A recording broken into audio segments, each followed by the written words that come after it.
Kampung Adat Cirende adalah salah satu komunitas yang masih mempertahankan bahasa Sunda sebagai bagian dari kehidupan sehari-hari.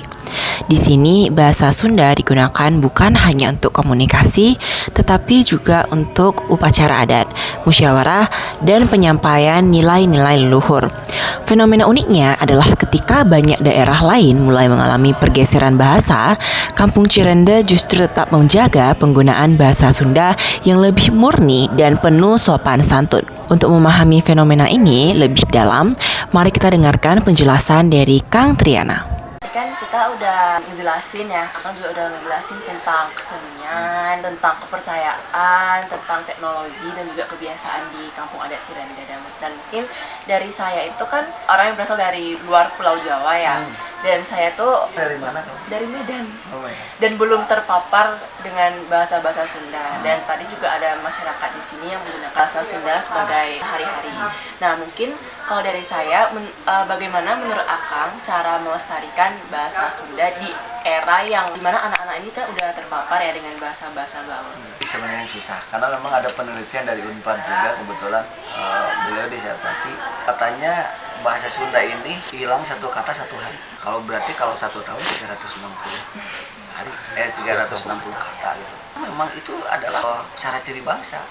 Kan tadi rupa, bahasa, adat, aksara, dan kebudayaan. Makanya kami memakai bahasa Sunda sebagai bahasa sehari-hari, digunakan mau ke anak, mau ke ibu, mau ke siapa aja, itu pakai bahasa Sunda.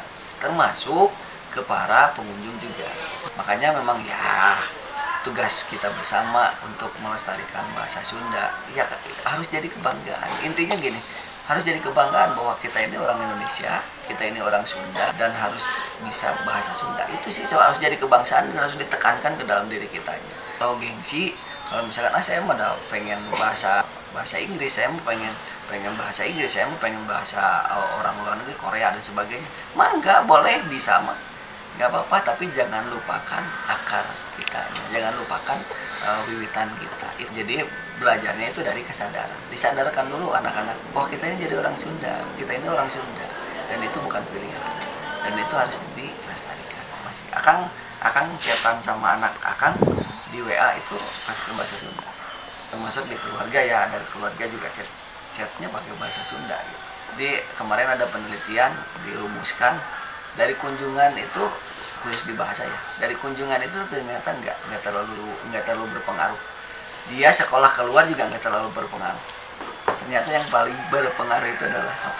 Yang paling HP itu yang paling ini WA group yang paling berpengaruh, karena WA group itu pasti pakai bahasa Sunda, pakai bahasa Indonesia. Hampir semuanya pakai bahasa Indonesia. Jarang.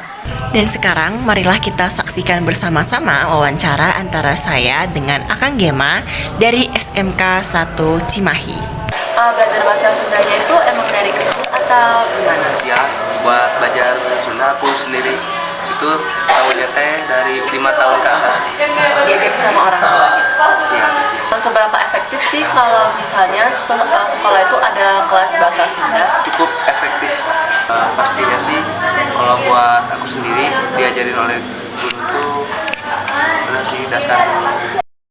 Dari penjelasan tadi, kita bisa melihat bahwa bahasa Sunda di Kampung Cirende bukan hanya dipertahankan, tetapi juga menjadi bagian penting dari identitas warganya.